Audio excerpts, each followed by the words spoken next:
Peace be with you. Welcome to the Institute of All Intelligent Life. My name is Allan Keislar, and we're continuing to discuss extraterrestrial spirituality. And today we're going to talk about the chief servants of God.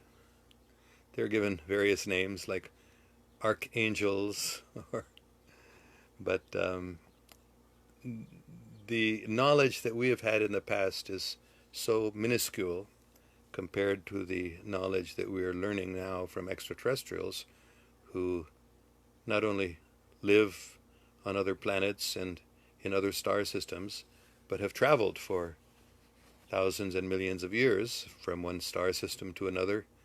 So they know a lot about the different great personalities in our galaxy and also in other galaxies, or these terms that we use, galaxy and universe, they have different meanings in different contexts. But I just want to talk a little bit about the different categories of the chief servants of God.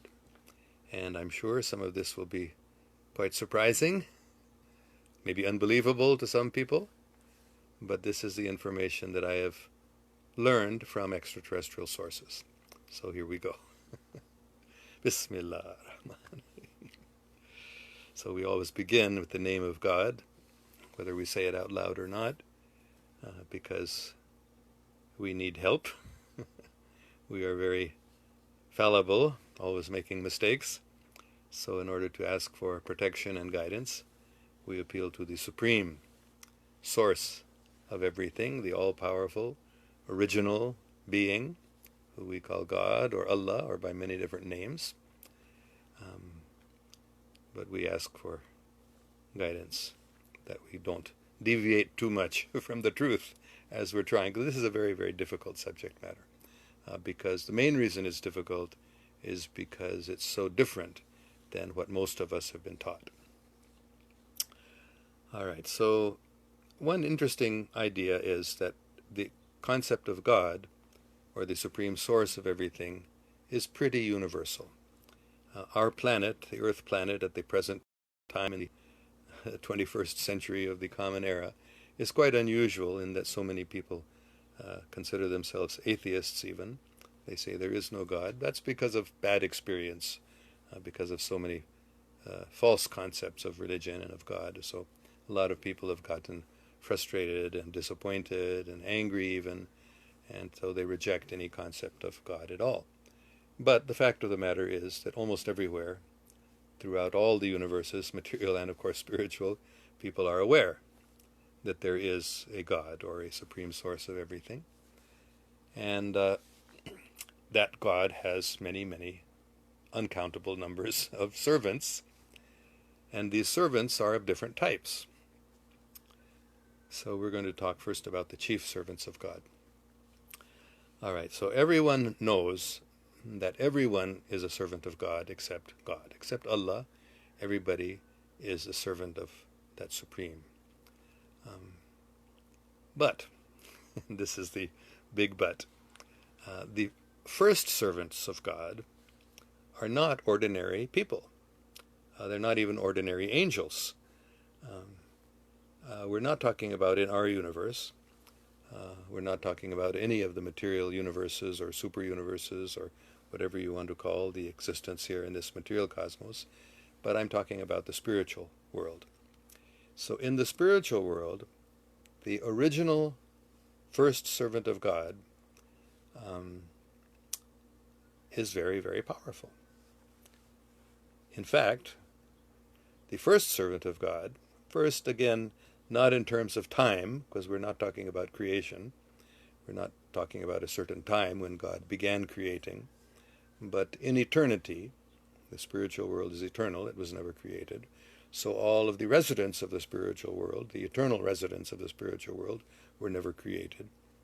And the first of those residents of the spiritual world after God himself or herself, whichever pronoun you prefer to use, that first servant of God looking outward is, how can I say, very, very powerful. Practically, we can say as powerful as God himself. Now, that may come as a shock to some people, but why not? Why should God have only servants who are not so powerful? So the chief of all servants of God must. That is the first point I wanted to make. Now, some time ago, previously, in an earlier class, I talked about something else, which is also very, very difficult because it's a new idea for most of us, that when God looks outward, that's what I've just been talking about, the chief servant of God. But, and this is not really accurate, it's not really quite true, but it's the best way I can think of to talk about it. God also looks inward. So because God is infinite, God not only has an outward and an inward, but has all sorts of directions. But actually, there is no inner or outer or this direction or up or down from God because God encompasses everything. Still, this is a manner of speaking. So, in a manner of speaking, if God looks outward, then the first servant of God, not again first created servant of God, but the first eternal companion of God, you might say, when God looks outward, is this great, all-powerful being. So how can that be? Well, that's the nature of these chief servants of God. Some of them are so powerful that we can only call them all-powerful. They're not all-powerful in the sense that they created or the source of everything, because it's only one source of everything, that is Allah. But these chief, extremely powerful servants of God, nobody in this material world, no material being is anywhere near so powerful. But in the spiritual world, the original servant of God is all-powerful. In every sense except that he is not the, what should I say, the Allah. He's not the God. He's not the original source of everything, but he is the original chief, first servant of God. So that chief servant of God is also more powerful than we can conceive. Now, looking inward, again I repeat, this is just a manner of speaking. It's not something that we really can understand ourselves, but it's the best I can do to try to explain this, which this is how I would explain to me. So when God looks inward, God has another different aspect of servants, another different type of servants. These servants are, what can I say? I really don't know how to describe it, but they are also extremely powerful, but they're a different category of servant.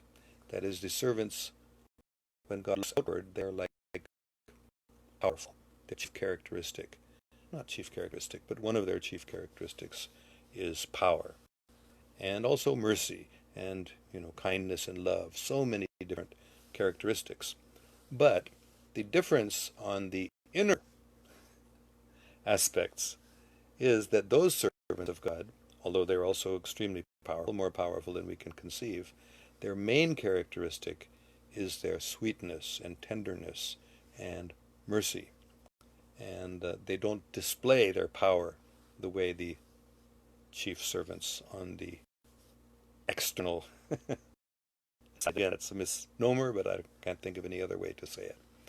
So this is a very, very important first point, that there are two categories of servants of God. One is what I'm calling the outer, when God looks outward, and their characteristic is their power and glory, greatness. And then the servants on the inner aspect of God are sweet, kind, tender, merciful. And although they are also, from our perspective, unlimitedly powerful, but they don't display that power, or their power is displayed in their kindness and tenderness. Okay, so this is the first class. I'm going to talk a lot.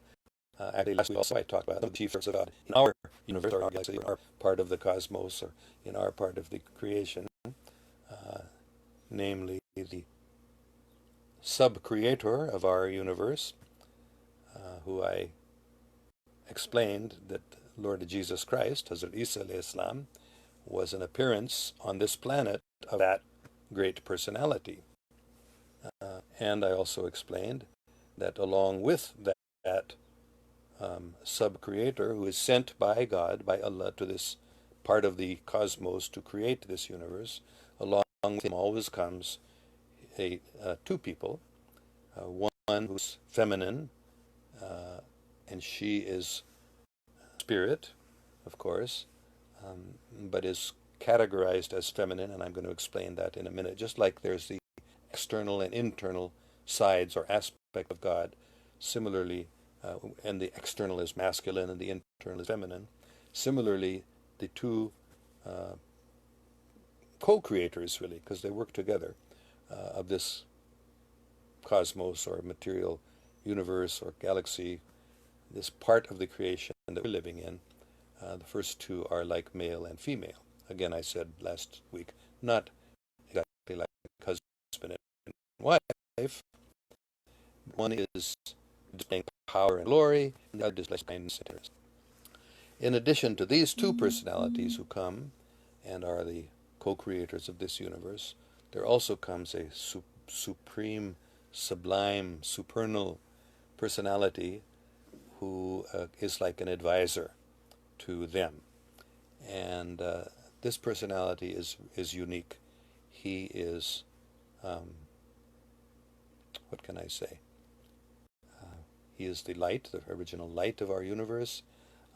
He is, or I couldn't say he only, she also, because he is usually called he, but he exhibits less of the glory and power that the co-creator, the sub-creator and co-creator do, but he also more of the internal kindness and sweetness, mercy.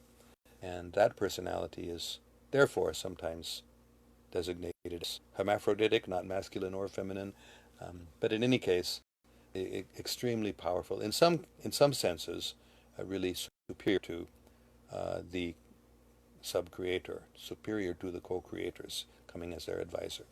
And as I explained last week, in my understanding, that supernal personality appeared on this planet as Hazrat Muhammad sallallahu alaihi wasallam.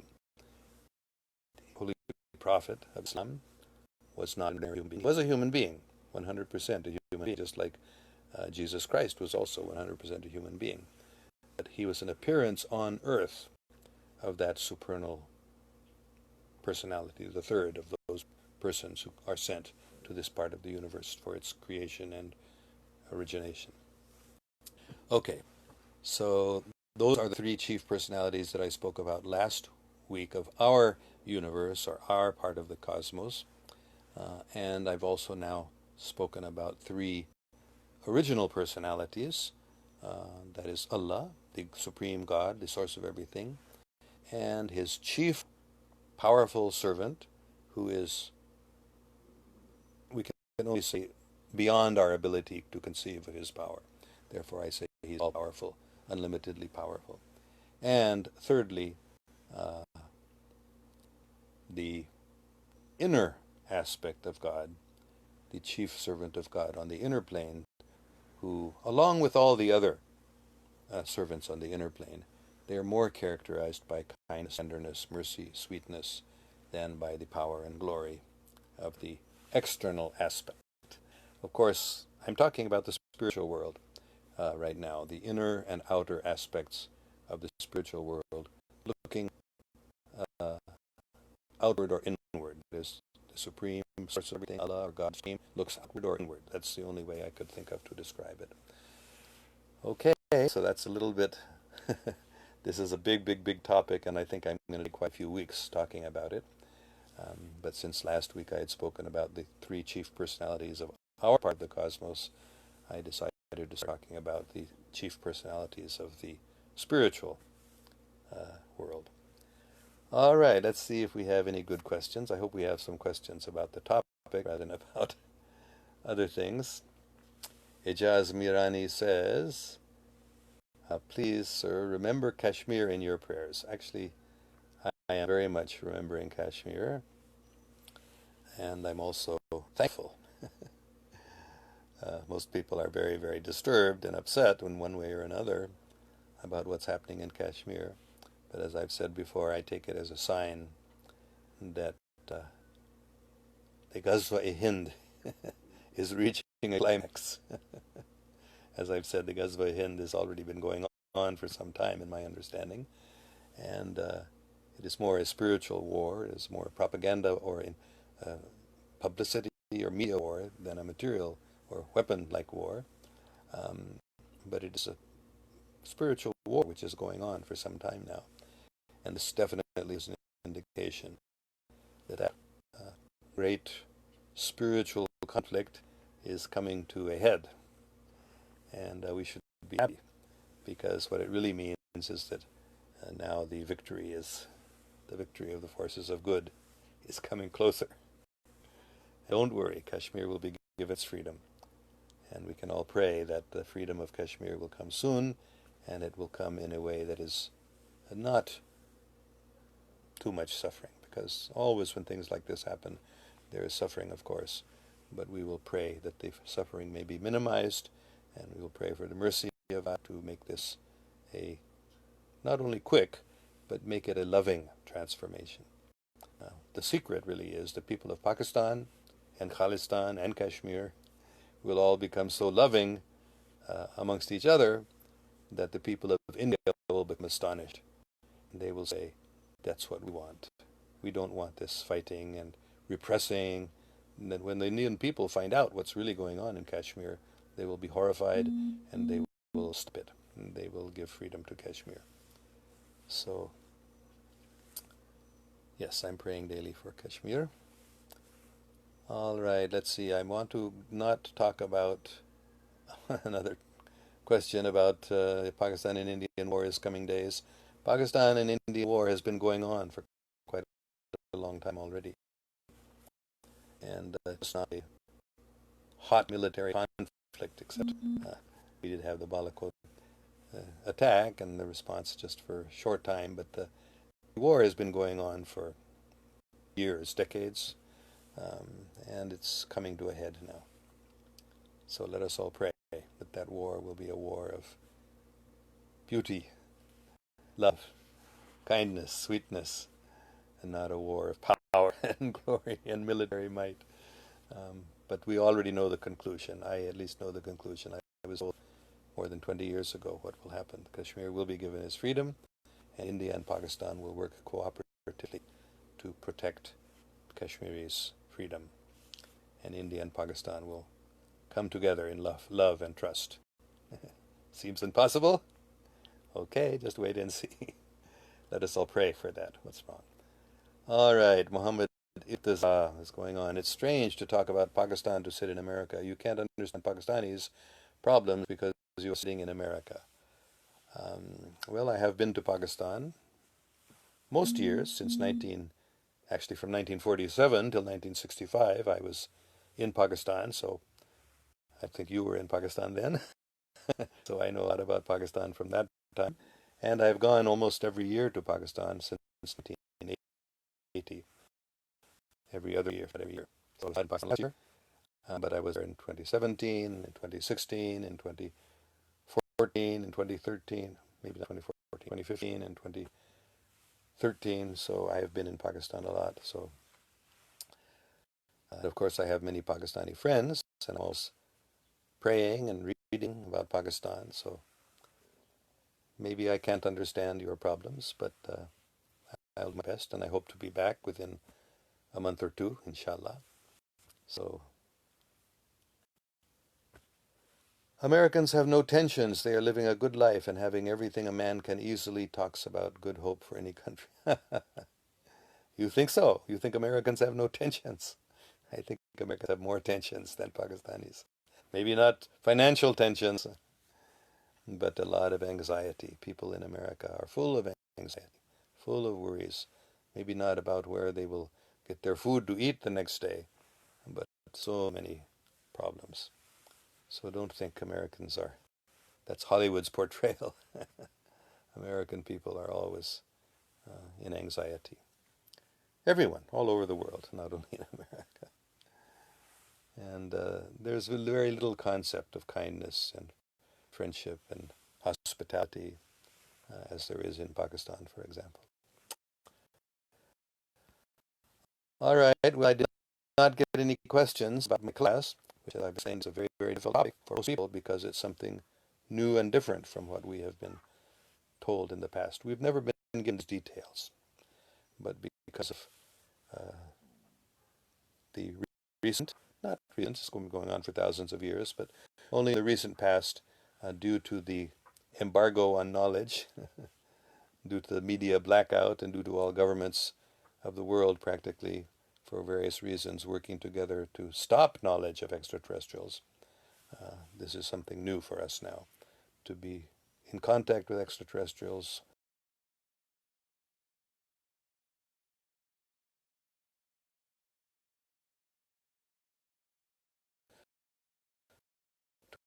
To learn from extraterrestrial sources things they know and so much older than us, and travel widely, not only our galaxy but to other galaxies and to the spiritual world also. It is possible to travel to the spiritual world and come back. People may not believe it, but I've done it myself. That's why I'm speaking quite confidently about some of these topics. Um, so this is very, very important knowledge. And it's a huge, just like we've had a huge increase in technology in the last 100 years, especially the last 50 or 70 years. That's coming from extraterrestrial sources. All of these computers and lasers and all of this technology, electronics, came from extraterrestrial sources. So, in the same way, spiritual knowledge also, we are now getting a huge input of spiritual knowledge starting in the 20th century, maybe somewhat before that, but basically in the 20th century, this knowledge began coming to human beings, and